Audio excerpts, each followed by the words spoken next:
kwa Mungu ili Mungu aweze kuwasamehe. Kwa hivyo kupitia Musa anaamua kumua nyoka yule ambaye aliwauma wao na wakaweza kufa, na akamtundika juu ya mti ili kila aonaye na kuamini yule nyoka wa shaba ataweza kuponya magonjwa na matatizo mbalimbali.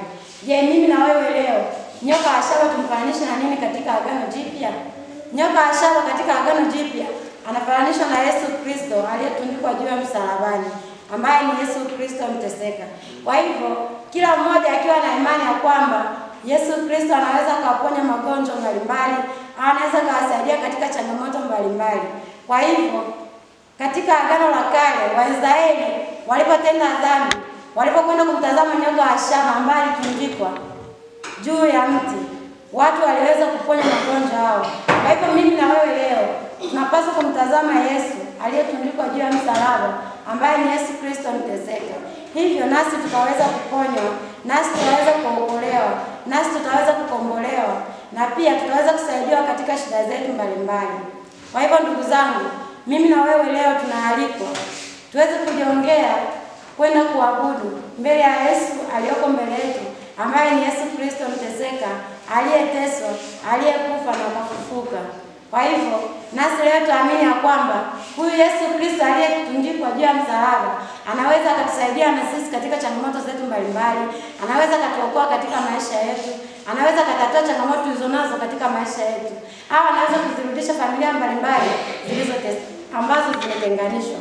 Kwa hivyo tunapoenda katika kuabudu msalaba, tunapaswa kwanza tuwe na imani, tuamini ya kwamba Yesu Kristo aliyetundikwa juu ya msalaba ndiye atakayeweza kutusaidia na kutuokoa. Katika somo la pili, waraka wa Mtume Paulo kwa Wathesalonike, wakati unaandikwa huu waraka aliwaandikia kwa Filipi. Wakati anaandikia huu waraka kwa Filipi, aliwataka wale wa Filipi ili waweze kuwa na amani, pia waweze kuwa na imani mioyoni mwao. Tukiangalia huu waraka Mtume Paulo kwa Filipi sura ya 2 aya 6 hadi 11, haya ni maneno ya sifa juu ya ukombozi wa Yesu. Kwa hivyo mfululizo wa mawazo ndio kuishi kwake Kristo kama Mungu kabla ya kutoa ubinadamu. Hivyo kujinyenyekeza katika tendo la kujifanya kuwa mtu na hata kufa, kutukuzwa kwake mbinguni, kuabudiwa na ulimwengu na cheo kipya chake ambacho ndio Yesu Kristo mwenyewe. Kwa hivyo Paulo anasema haya juu ya Kristo kwamba aliishi kweli duniani, ambaye ni Mungu mtu nafsi moja.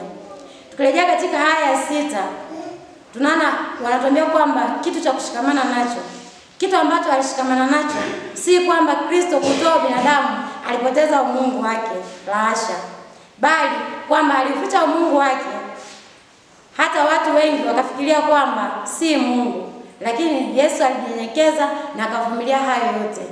Hii pia tunaipata ukirejea katika waraka kwa Ibrania sura ya 1 aya 3. Pia tunaipata katika Injili ya Yohane sura ya 1 aya ya 1, ambapo anatuambia kwamba hapo mwanzo palikuwapo neno, naye neno alikuwa kwa Mungu, naye neno alikuwa Mungu. Hapo ndipo tunayopata maneno ambayo yanatuelezea kwamba Kristo kushikamana kwake. Pia tukirejea katika aya ya 7, akatoa namna ya mtumwa. Kwa nini Yesu anatoa namna ya kuwa mtumwa?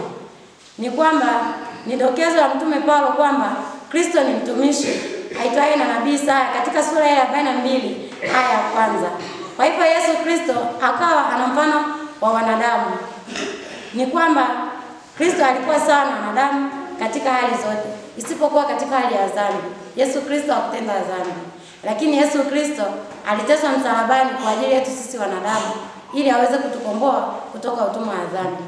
Na tukirejea katika aya ya 9, anatuambia kwamba jina hilo Bwana, yaani jina la Mungu mwenyewe.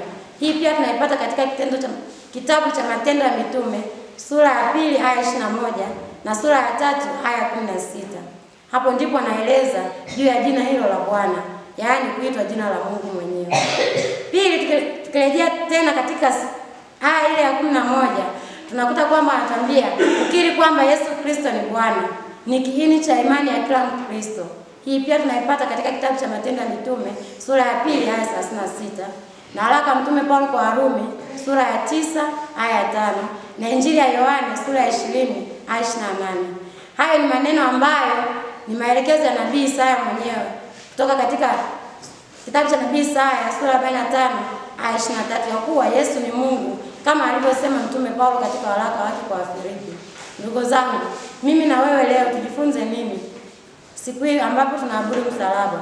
Ni kwamba mimi na wewe leo tujifunze kuwa na imani juu ya Yesu Kristo aliyetundikwa juu ya msalaba, ya kuwa anaweza yote katika maisha yetu.